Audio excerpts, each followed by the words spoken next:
మన తండ్రి అయిన దేవుని నుండి ప్రభు అయిన యేసుక్రీస్తు నుండి కృపయు సమాధానములు మీకు కలుగును గాక. ఆమేన్. వీక్షకులందరికీ ప్రభు నామమున ప్రత్యేకమైన క్రిస్మస్ శుభాకాంక్షలు, నూతన సంవత్సర శుభాలు అందిస్తూ ఉన్నాను. దేవుని మహాకృపను బట్టి మరొక నూతన సంవత్సరాన్ని ఎదుర్కొనడానికి, నూతన సంవత్సరంలో అడుగు పెట్టడానికి ఈ ప్రభు ఇచ్చిన గొప్ప ఆధిక్యతను బట్టి దేవునికి మహిమ, ఘనత, ప్రభావములు కలుగును గాక. ఈ సమయంలో కొన్ని విషయాలు నూతన సంవత్సరంలోనికి అడుగు పెట్టబోతున్న మనము వాక్యానుసారంగా తెలుసుకోవడం చాలా ప్రాముఖ్యం. Yet another year of grace in our lives. మన జీవితాల్లో ప్రభు మరొక సంవత్సరాన్ని దయాకిరీటంగా అనుగ్రహించబోతున్న ఈ తరుణాన్న, ఈ నూతన సంవత్సరం గురించి అనేకమైన ఆలోచనలు చేస్తూ ఉంటారని మనం తెలుసుకోవాలి. New Year Day is the most celebrated day throughout the world. లోకమంతా కూడా ఈ క్రొత్త సంవత్సరాన్ని ఒక వేడుకగా జరుపుకుంటారు. ఇందులో వయసుతో ప్రమేయం లేకుండా ప్రతి ఒక్కరూ కులమత భేదాలు లేకుండా జరుపుకునే రోజు ఏదైనా ఈ ప్రపంచవ్యాప్తంగా ఉంది అని అంటే ఈ క్రొత్త సంవత్సరపు రోజే. కానీ వారి ఆలోచనలన్నీ ఈ క్రొత్త సంవత్సరంలో ఏ రీతిగా మనం అడుగు పెడితే ఆ విధంగానే ఈ సంవత్సరం అంతా నడుస్తుందన్నట్టు వారి యొక్క ఆచారాల మీద, వారి యొక్క మూఢాచారాల మీద ఆధారపడి ఈ క్రొత్త సంవత్సరాన్ని ఎదుర్కోవడానికి చాలామంది సిద్ధపడుతూ ఉంటారు. కానీ విచారం ఏంటనంటే, మనకు తెలుసు వాక్యానుసారంగా ఇటువంటి మూఢాచారాలు కానీ, ఇటువంటి పితరుల నుండి వచ్చిన ఆచారాలు కానీ నిత్యమైన సంతోషాన్ని, సమాధానాన్ని, వారు కోరుతున్న ఆశీర్వాదాన్ని అనుగ్రహించు. మనమందరము కూడా గడిచిన సంవత్సరం కన్నా రాబోయే ఈ సంవత్సరము మనకి ఆశీర్వాదకరంగా ఉండాలని ఆశపడతాం. మరి అలాగున ఆశపడే ప్రతి ఒక్కరి జీవితంలో ప్రతి క్రొత్త సంవత్సరము ఆశీర్వాదకరంగానే ఉంటుందా? ఒకసారి ఆలోచన చేయండి. వారు ఆశించినట్లుగానే తగిన ప్రతిఫలాలు పొందుకోగలుగుతున్నారా? మీరే ఒకసారి ఆలోచన చేయండి. వ్యక్తిగతంగా మీ జీవితంలో గడిచిన సంవత్సరం ఎలాగను కొనసాగింది?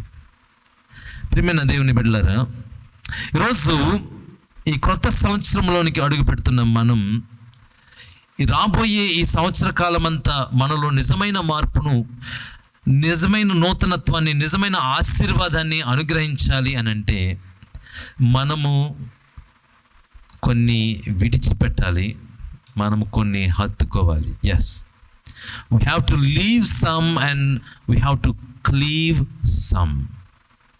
మన జీవితాల్లో మనం విడిచిపెట్టవలసిన ఏంటి?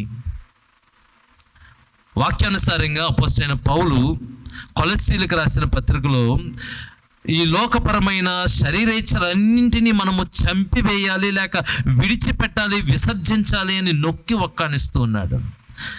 ఆధ్యాత్మికమైన క్రైస్తవ జీవితంలో అతి కీలకమైన విషయం ఇది. మార్పు నొందిన ప్రతి ఒక్కరూ, బాప్తిసం పొందిన ప్రతి ఒక్కరూ తమ జీవితంలో విడిచిపెట్టాల్సింది ఏది అని అంటే ఈ లోక సంబంధమైన శరీరేచ్ఛలన్నింటినీ. వాటిని విడిచిపెట్టుకుంటే మనకి పరిపూర్ణమైన నూతనత్వము మనలో కలుగదు, నిజమైన ఆశీర్వాదం మనలో రాదు. మనము ఆ ప్రాచీన స్వభావంలోనే మిగిలిపోయే ప్రమాదం ఉంటుంది. మనలో నూతన స్వభావం రావాలి అని అంటే పాతవి మనము విడిచిపెట్టాలి, నూతనమైన వాటిని మనము హత్తుకోవాలి. ఈరోజు మనం దేన్ని హత్తుకొని ఈ కొత్త సంవత్సరంలోనికి అడుగు పెట్టాలి అని అంటే I would say we should cleave to the cross. సిలువను హత్తుకోవాలి. ఈ క్రాస్ అన్న ఈ పదములో ఉన్న 5 అక్షరాలకి 5 మాటలు మనము చెప్పుకుని ఈ క్లుప్త సందేశాన్ని ముగించుకుందాం. మనము ఈ క్రాస్ని హత్తుకుంటే మన జీవితంలో ప్రతి సంవత్సరం కూడా, కేవలం రాబోయే ఈ క్రొత్త సంవత్సరం మాత్రమే కాదు, రానున్న అనేకమైన క్రొత్త సంవత్సరాలు మన జీవితంలో సంపూర్ణమైన ఆనందాన్ని నింపుతాయి. ఏంటి cross? CROSS, cross. C, confession, ఒప్పుకోలు. నీ జీవితంలో ఒప్పుకోలు చాలా కీలకమైంది. క్రైస్తవ జీవితంలో ఒప్పుకోలు చాలా కీలకమైంది. నువ్వు నేను మనమందరం ఒప్పుకోవాల్సింది ఏంటంటే, సౌభాగ్యంగా మన అందరము పాపులమని, పాపం వలన వచ్చిన జీతమైన మరణానికే పాత్రులమని, ఇటువంటి మరణం నుండి తప్పించబడడానికి నీకు నాకు ఏమాత్రము యోగ్యత లేదు, అర్హత లేదు, లేక ఆ సమర్థత లేదని మనం ఒప్పుకోవాలి. మనం క్రీస్తు మీద ఆధారపడి ఆయనలోనే మనకు రక్షణ ఉన్నదన్న విషయాన్ని గుర్తెరిగిన వారమై ఆయనను మనము ఒప్పుకోవాల్సిన అవసరం ఉంది. యోహాను పత్రికలో యోహాను భక్తుడు రాస్తున్న మాట ఏంటంటే, మనము పాపములు ఒప్పుకొని ఎడల ఆ దేవుడట కృపగలిగిన వాడై, నమ్మదగిన వాడై మన ప్రతి పాపాన్ని క్షమించడానికి సిద్ధంగా ఉన్నాడట. కనుక మన జీవితాల్లో ఒప్పుకోలు చాలా కీలకం. ఈ క్రొత్త సంవత్సరంలోనికి అడుగు పెట్టబోతున్న ఈ తరుణాన మీరు ప్రభు యొక్క కృపను వేడుకునేవారుగా మీ తప్పులను ఒప్పుకుంటూ, గడిచిన జీవితంలో మీరు చేసిన ప్రతి పొరపాటుని ఒప్పుకుంటూ, క్షమాపణ కోరుకుంటూ నూతన సంవత్సరంలోనికి అడుగు పెట్టాలని నేను కోరుతున్నాను. రెండవ మాట ఆర్ రిపెంటెన్స్, పశ్చాత్తాపం. పశ్చాత్తాపం ప్రతిదానికి ప్రారంభం అన్నట్టుగా వాక్యంలో, ఈ సువార్తల్లో మనం చూస్తాం. Without repentance there is no change in any heart. ఏ హృదయంలోనూ కూడా మార్పు కలగదు ఈ పశ్చాత్తాపం లేకపోతే. ఈ క్రొత్త జీవితంలోనికి, ఈ క్రొత్త సంవత్సరంలోనికి అడుగు పెడుతున్నాం మనము. మన జీవితంలో మార్పు రావాలంటే, నూతనత్వం కలగాలి అంటే, without repentance it is impossible. పశ్చాత్తాపం లేకుండా నిజమైన మార్పు కలగదు. వాక్యంలో ఎన్నో ఉదాహరణలు మనం చూడగలం. నిజమైన మార్పు, నిజమైన పశ్చాత్తాపం తప్పిపోయిన కుమారుల్లో మనకు కనబడుతుంది. తండ్రిని వెతుక్కుంటూ తను పోగొట్టుకున్నది, తన యొక్క జీవితంలో ఏది నష్టం తెచ్చిందో అనేది గుర్తెరిగి తిరిగి వచ్చినప్పుడు నిజమైన పశ్చాత్తాపం, నిజమైన మార్పు ఆ వ్యక్తిలో మనం చూస్తాం. So confession, repentance and the third one is obedience. మన జీవితంలో విధేయత కావాలి. వాక్యంలో ప్రభువైన క్రీస్తు యోహాను సువార్త 14:15 ఈ మాట అంటున్నాడు, నన్ను ప్రేమించిన ఎడల మీరు నా ఆజ్ఞలను గైకొందురు. విధేయతలోనే ప్రేమ ఉంది. అందుకే కదా పెళ్ళిళ్ళలో మనము మీ భర్తలకు లోబడి ఉండుడి అంటాం. It's a kind of love. మన విధేయతలోనే ప్రేమ ఉంది. దేవుని మనం ప్రేమిస్తున్నామనంటే దేవునికి మనం విధేయత చూపించే వారముగా ఉండాలి. ఈ క్రొత్త సంవత్సరంలో మన జీవితంలో we need confession, we need repentance and we need obedience. Without all these things in our lives we will miss out the blessings. ఆశీర్వాదాలు కానీ, రాబోయే ఆ దీవెనలు కానీ మనము పరిపూర్ణంగా కోల్పోయే ప్రమాదం ఉంది. కనుక ఈరోజు వాక్యము ద్వారా మరొకసారి ఈ క్రొత్త సంవత్సరంలోనికి అడుగు పెట్టబోతున్న మనం ఈ విషయాలన్నింటినీ జ్ఞాపకం చేసుకోవడం ఎంతో అవసరం, ఎంతో కీలకం, ఎంతో ఆశీర్వాదకరం. కనుక confession, repentance, obedience and the next one is seek. ప్రభువుని వెతుకుట లేక ప్రభువుని కనుగొనుట. ప్రభువాక్యంలో రాయబడిన మాట, సీక్ ఫస్ట్ ఆల్ ఈ ది కింగ్డమ్ ఆఫ్ గాడ్. మొదట ఆయన రాజ్యమును, నీతిని వెతుకుడి, అప్పుడు మీకు ఇవన్నీ అనుగ్రహించబడును. మీ జీవితంలో నేటి వరకు మీరు వేటి వెనక పరిగెడుతున్నారో, వేటిని అన్వేషిస్తున్నారో, వేటి కొరకు మీరు ప్రయాసపడుతున్నారో నాకు తెలియదు. కానీ ఈ సందర్భంలో క్రొత్త సంవత్సరంలో అడుగు పెట్టబోతున్నాం మనం. we need to seek the kingdom of the Lord first. ఆయన రాజ్యమును, నీతిని వెతుకుట వలన మనకి అవన్నీ అనుగ్రహించబడతాయట. దేవుని కృప సమృద్ధిగా మనకు అనుగ్రహించబడుతుందంట. దేవుని వాక్యంలోనే మనకు దీవెనుంది. అందుకే ప్రభువైన క్రీస్తు అంటున్నాడు యోహాను సువార్త 15 ఆయన మాట్లాడుతూ, నా యందు మీరు నిలిచియుండుడి, నాకు వేరే మీరు ఏమీ చేయలేరు. వితౌట్ మీ, నాకు వేరుగా ఉండి మీరు ఏ పని, ఏ ఆశీర్వాదం పొందుకోలేరు. వితౌట్ జీసస్, యేసయ్య లేకుండా మన జీవితాలలో, ఆయన లేకుండా ఆశీర్వాదం లేదు, కృప లేదు, కనికరము లేదు, ప్రేమ లేదు, క్షమాపణ లేదు, రక్షణ లేదు. కనుక ఈ క్రొత్త సంవత్సరంలో అడుగు పెట్టబోతున్న మనం ఆయన రాజ్యంను నీతిని మొదట వెతికే వారముగా మనల్ని మనం సిద్ధపరచుకోవాలని వాక్యానుసారంగా మరొకసారి నేను జ్ఞాపకం చేస్తున్నాను. It will automatically bring all the needs and blessings in your life. నీ జీవితంలో నీవు కోరుతున్నవన్నీ, నీవు ఆశిస్తున్న సమస్తం ప్రభువు తన చిత్తాన్ని బట్టి ఆ కాలము పరిపూర్ణమైనప్పుడు, లేక కాలం ఆసన్నమైనప్పుడు ఆయన సమస్తాన్ని అనుగ్రహించడానికి సిద్ధంగా ఉన్నాడు.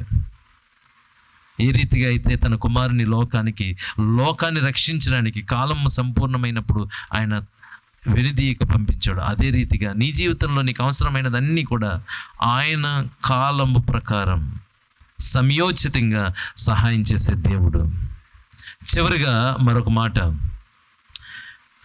క్రాస్లో ఉన్న ఈ 5 అక్షరాలు confession, repentance, obedience, seek and the last S serve. పరిచర్య చేయ, దేవుణ్ణి ఇతరులతో పంచుకో. In other words share Jesus with this world. ఈ లోకానికి యేసే కావాలి, ఈ లోకానికి యేసే వెలుగు కావాలి, యేసే ప్రేమ కావాలి, యేసే క్షమాపణ కావాలి. Without Jesus there is no salvation. యేసే లేకుండా క్షమాపణ, నిత్య జీవము, రక్షణ లేనే లేదు. కనుక ఇవన్నీ పొందుకున్న మనం, ఇవన్నీ ఆయన రాజ్యాన్ని, ఆయన నీతిని వెతికిన మనం మనతోనే వాటిని ఉంచుకోవడం కన్నా ఇతరులతో దాన్ని పంచడం ఎంతో మేలు. ఈ క్రొత్త సంవత్సరంలో ఎంతమందిని క్రీస్తులోనికి నువ్వు నడిపించడానికి సిద్ధంగా ఉన్నావు? ఎంతమందితో నువ్వు క్రీస్తుని పంచుకుంటావు? ఒకసారి ఆలోచించి, గడిచిన సంవత్సరంలో ఒక్కరినైనా నువ్వు క్రీస్తులోనికి నడిపించగలిగావా? It's your responsibility. నీకు ఇచ్చిన బాధ్యత, నీకు ఇచ్చిన అవకాశం. అందుకే అపొస్తలుడైన పేతురు మనమందరము కూడా సార్వత్రికమైన యాజకులము అంటున్నాడు. పరిశుద్ధ యాజక సమూహం అని మనల్ని పిలుస్తున్నాడు. It's a privilege to be a servant of the Lord, to serve him in his kingdom. ఆయన రాజ్యంలో ఆయన సేవకునిగా, ఆయన పరిచారకుడిగా, ఆయనను ఇతరులకు పరిచయం చేసేవారిగా ఉండడం అనేది ఎంతో దీవెన. You do that this year. ఈ రాబోయే సంవత్సరంలో నువ్వు చేసి చూడు, how blessed you will be. ఎంత ఆశీర్వాదకరంగా నీ జీవితం అనిపిస్తుందో, ఎంత సమాధానంతో నీవు నింపబడతావో, ఎంత తృప్తికరముగా నీ సంవత్సరాన్ని నీవు గడుపుతావో. కనుక క్రొత్త సంవత్సరంలో అడుగు పెట్టబోతున్న తరుణాన్న, do not depend on the traditions and superstitions of this world. ఈ లోకంలో ఉన్న ఈ ఆచారాలని, మూఢాచారాలని నమ్మక, వాక్యానుసారమైన ఈ వెలుగుతో నింపబడిన దానివై ఈ క్రొత్త సంవత్సరంలో అడుగు పెట్టాలని నేను మనసారా కోరుతున్నాను. ప్రభు అటువంటి ఆత్మీయ నడిపింపు, సమృద్ధి, దీవెన, ఆశీర్వాదాలు ఈ క్రొత్త సంవత్సరంలో మీకు, మీ కుటుంబ సభ్యులందరికీ సమృద్ధిగా అనుగ్రహించునుగాక. ఆమేన్. చిన్న ప్రార్థన చేసుకుందాం. మహోన్నతుడైన మా ప్రియ పరలోకపు తండ్రి, సృష్టికర్తమైన మా దేవ, సకల ఆశీర్వాదములకు కారణభూతుడైన మా ప్రభువా, నీ పరిశుద్ధ నామానికి వందనాలు. నేను గడిచిన సంవత్సరం అంతా నీ కృపలో, నీ కాపుదల్లో మమ్మల్ని సంరక్షించావు. మా ప్రతి అవసరతను తీర్చావు. మా ప్రతి బలహీనత నుండి మమ్మల్ని తప్పించి స్వస్థపరిచావు, లేవనెత్తే బలపరిచావు. నీకు వందనాలు నాయన. ఇదిగో మరొక నూతన సంవత్సరము మా ముందుంచుతూ ఉన్నాను. నీకు వందనాలు. ఈ క్రొత్త సంవత్సరంలో ప్రభువా, నీ సంకల్పం చెప్పున, నీ చిత్తానుసారముగా, వాక్యానుసారముగా మేము అడుగుపెట్టి ఈ సంవత్సర కాలం అంతటిలో నాయన తృప్తికరమైన జీవితాలు నీవు కోరినట్లుగా మేము జీవించే కృప దయచేయండి. మా జీవితాల్లో యథార్థమైన మార్పును, నూతనత్వాన్ని కలుగు చేయండి నాయన. అనేకులకు నిన్ను పంచేవారముగా, నిన్ను అనేకులకు పరిచయం చేసేవారముగా మేము ఉండడానికి కృప దయచేయమని మరొకసారి మా తప్పులను, పాపాలని మీ ముందు ఒప్పుకుని మీ సన్నిధిలో క్షమాపణ కోరుకుంటూ యేసే దివ్యమైన పరిశుద్ధ నామాన్ని బట్టి ఈ మనవులను అడిగి ప్రార్థిస్తున్నాం మా తండ్రి. ఆమేన్. God bless you.